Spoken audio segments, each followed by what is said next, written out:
woman. Je m'appelle Adeline. To Adeline, bonsoir Adeline. Allez, poli un peu, soyez poli quand même, ça commence par là. Citoyens qui ne sont pas syndiqués qui rejoignent aussi ces manifestations-là. Mais il y a plein de sujets aussi qui peuvent intéresser du monde. Il y a aussi, pourquoi pas, la refonte de nos institutions. Il y a aussi, je sais que dans d'autres nuits debout, il y a des questions qui se posent.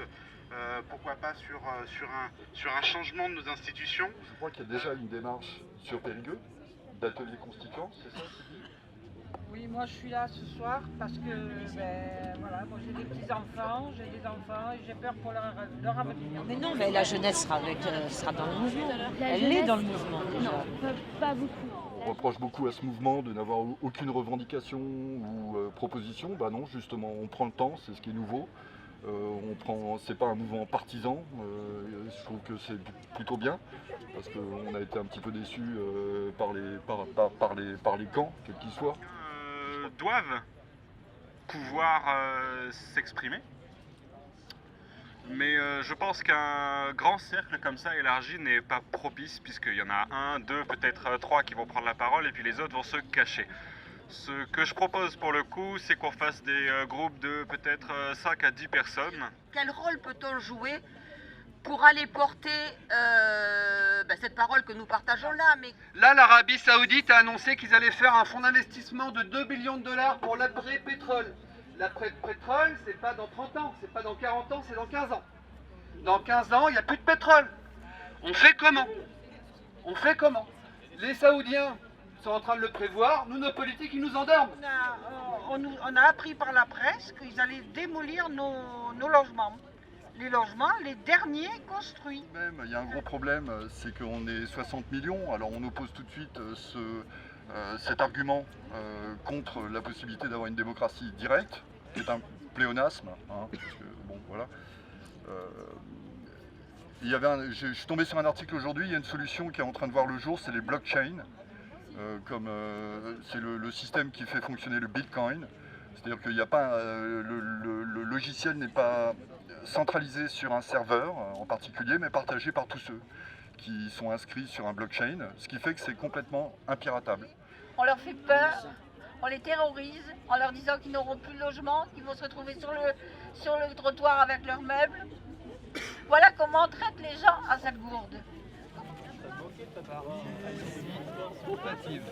Moi, c'est sur les inégalités.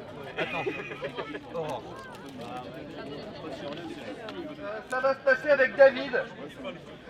David qui est ici, pardon. Je me mets, je sais pas où, là-bas. Et David, il va au fond, donc on va le suivre. C'est un gros sujet, la Constitution, notre organisation politique, comment sortir un peu de tout ça, et des modèles qui nous bouffent depuis trop longtemps. Alors Patrick, moi je travaille aux ateliers SNCF. Christian, alors je suis retraité, j'ai travaillé dans les métiers du livre, chez un éditeur et dans une agence de publicité. Je suis d'autant plus choqué qu'aujourd'hui il y a des enjeux importants au niveau de la question des transports, du droit au transport, puisqu'on parlait du droit au logement, la question de l'évolution des technologies et de la sécurité qui sont un droit inaliénable. Voilà. C'est exactement ça en fait. J'ai commencé en 70 et en 70 donc tout était simple. Il suffisait d'envoyer un curriculum vitae et puis le lendemain on était pris comme c'était la période du plein emploi, donc on pouvait changer facilement. Et puis j'ai connu différents événements dans les entreprises, dans une grande boîte de pub où ça licenciait. Et puis bon, ça faisait partie un peu du quotidien et ça m'avait pas. Donc ça me gênait, mais finalement j'avais pas fait grand chose. Et puis à un moment donné, il y a un gars qui travaillait à côté de moi, qui a été licencié, et puis probablement c'est de la proximité qui a fait que je me suis engagé en tant que délégué du personnel et au comité d'entreprise. Et puis donc j'ai fait un burn-out. Parce qu'on avait un gros client, un constructeur automobile, et puis donc il fallait respecter les délais évidemment des salons, des dates de commercialisation, et on en demandait toujours plus aux gens. Et à un moment donné, il y a eu les 35 heures, et le DRH est venu nous expliquer qu'il n'y aurait pas d'embauche et qu'il ne fallait pas qu'il y ait de baisse de productivité. Sans travail, sans revenu, comment peut-on accéder à la culture? Comment on peut accéder aux loisirs? Comment on peut s'épanouir? Est-ce qu'on peut peut-être partir des besoins plutôt que de remettre le travail au centre de tout? Partir d'un constat, quoi. Je crois que c'est comme un toit, hein. Ça devrait être un droit inaliénable, mais pas simplement pour produire, même si la richesse et la valeur ajoutée, elles viennent de fait avec le travail, mais au moins pour que ça donne d'abord, je crois que c'est un des meilleurs outils contre l'exclusion, parce qu'on voit qu'aujourd'hui, malheureusement, et c'est ce que veulent dire les jeunes notamment, je veux pas un CDD, je veux un vrai travail. Moi, ça me gêne un peu de fixer un revenu en fonction du diplôme. C'est un peu ça que tu dis, non? C'est pas vraiment ça. Ce qui est évoqué, oui. Moi, ça me gêne parce que ça veut dire que, bon, ça peut être lié effectivement à un effort qui est fait personnellement, mais ça dépend aussi des capacités. Alors après, dire que le niveau de vie est lié à un diplôme à vie, c'est aussi mettre de côté l'implication personnelle et faire en sorte qu'il n'y a qu'un seul critère qui serait donc déterminant dans la rémunération, ça serait celui de l'étude. Et on peut être, j'allais dire, bien concentré, bien sur soi pendant ses études, ou pas forcément, parce qu'il peut y avoir des événements personnels qui font que tu ne vas pas forcément bien réussir tes études. Et à ce moment-là, je dirais, il n'y a plus de deuxième chance. Et aujourd'hui, il y a quand même la formation professionnelle, sur laquelle il faudra peut-être revenir dans la discussion. Mais figer les choses au départ, ça me paraît risqué et peut-être même foncièrement injuste. Moi, je suis pour être assez en colère parce que je vois que le gouvernement vient d'annoncer une mesure, alors probablement pour aller à désamorcer ou à essayer de désamorcer le mouvement du 28 là, depuis le mouvement contre la loi El Khomri, c'est d'assurer un revenu minimum de 400 €. Là. On a chacun une tolérance aux inégalités. Parce que dans le programme commun, donc c'était en 78, on disait que la tolérance entre les salaires les plus bas et les salaires les plus hauts, c'était, alors je vais dire de mémoire, mais c'est sûrement pas exact, de 1 à 10.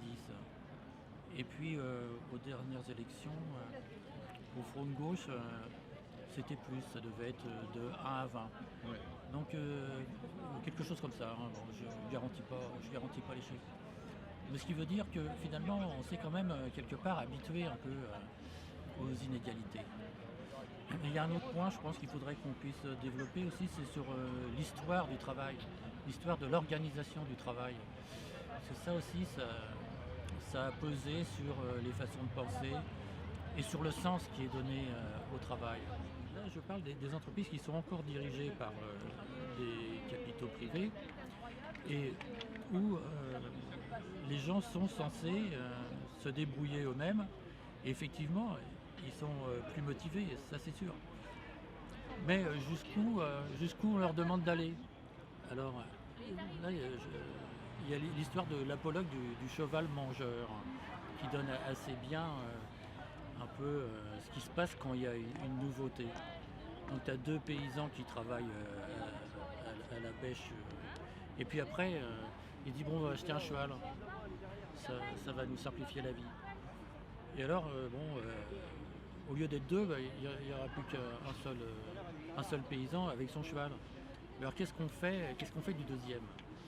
Et là, la question, qui est posée, c'est la question du chômage. Donc en fait, on a un blog, donc c'est Salgourde, donc SALTGOURDE.blogspot, donc blog comme un blog, spot comme un spot.fr. Voilà. Vous avez une voix, vous-même, vous avez une conscience, vous avez un cerveau, vous voyez bien que ça ne va pas. Quoi. Il faut changer les choses. On a vu récemment, qu'on a été voir récemment, qu'on va voir de temps en temps Parce que bon, Josie a dû la voir pour régler sa télé. Quand Ah oui, ils ont changé la voilà, la TNT. TNT a changé. Comment on peut penser à déloger des gens comme ça? Ah ben, Comment on peut le penser? on a une très belle entente. Moi, j'ai fait venir, ma maman qui habitait à Veille, je l'ai fait venir parce qu'il y avait un appartement avec une porte extérieure pour que monsieur handicapé qu'elle puisse sortir. Et je m'occupe d'elle tous les jours, je descends, je lui fais à manger, tous les jours je suis avec elle. Et quand elle part en vacances, c'est les autres voisins qui vont regarder si elle va bien, si voilà. Enfin, il y a une vraie vie de famille. La télé, c'est plus notre génération. Les écrans, nous, ça sera Internet, les mots-clés. On va regarder une vidéo, on va regarder par exemple une autre vidéo, on ne s'attendait pas à voir ça, mais on le regarde quand même. Ah ouais, c'est un enchaînement. C'est un enchaînement. Ça t'amène quelque part. Il s'agit d'habitants de HLM, mais que dans le quartier, ils sont tout à fait soutenus, y compris par les gens qui habitent en pavillon. On a parlé de travail à la chaîne, on a parlé d'intérim, de CDD, de CDI sous pression, de CDI où on te dit bah c'est bien mais t'aurais quand même pu faire mieux, de CDI où on te dit bah non en fait t'es nul. Qui ont un site internet qui s'appelle eol2.org avec un H pour ceux qui veulent, qui sont autonomes en électricité depuis 20 ans et en eau depuis 40 ans.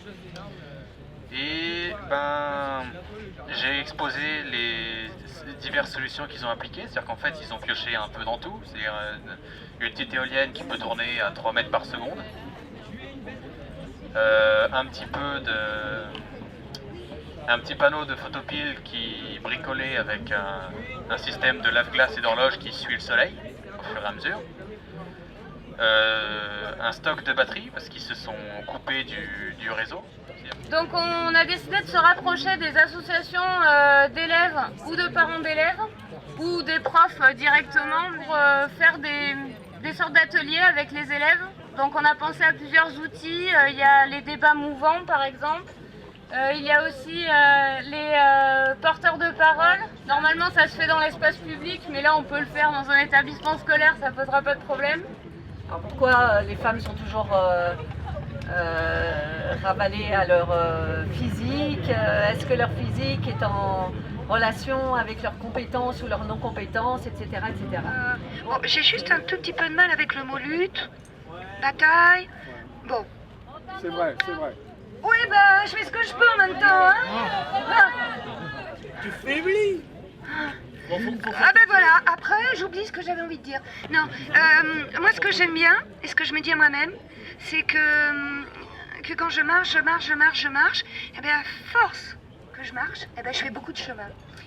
Et j'aime bien, c'est l'idée du chemin qu'on fait ensemble. Et que le flop, et ben le flop c'est quand même un joli mot. Flop, c'est quand même beau flop. Et que tout ce qu'il y a, à chaque fois qu'on se trompe, ben c'est parce qu'on va réussir après. Et dans une société actuelle où on est beaucoup dans la compétition, dans le je dois faire mieux que les autres, machin truc, à chaque fois qu'il y a eu des belles inventions et tout, c'est parce qu'il y a eu du hasard et parce qu'on s'est planté complètement. Donc on peut flopper ou pas, et puis le chemin est là, quoi, et c'est le chemin qui est beau quand même. Voilà.